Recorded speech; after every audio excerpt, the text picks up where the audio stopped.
तो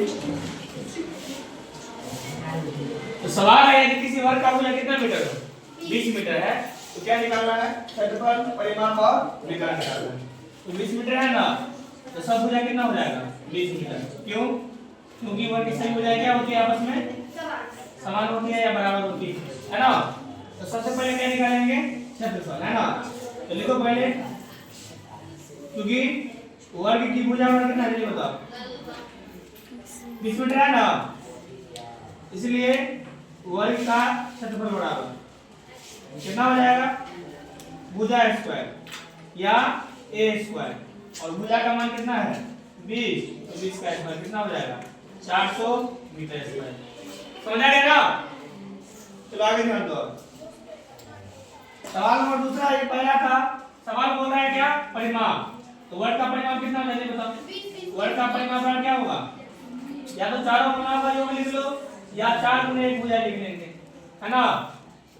परिमाप का मतलब होता है चारों तरफ का माप है ना चारों तरफ का माप।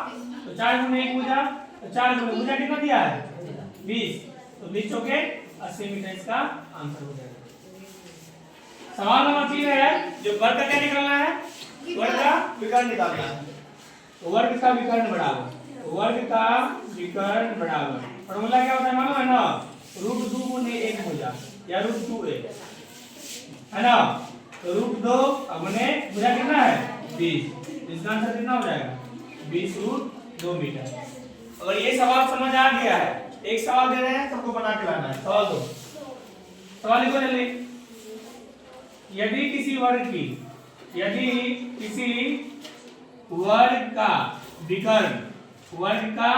विकर्ण 10√2 है मीटर में है तो एक में क्षेत्रफल निकालना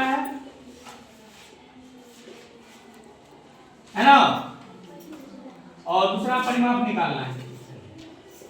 निकालो कैसे निकलेगा ये तुम लोगों का सवाल है। नहीं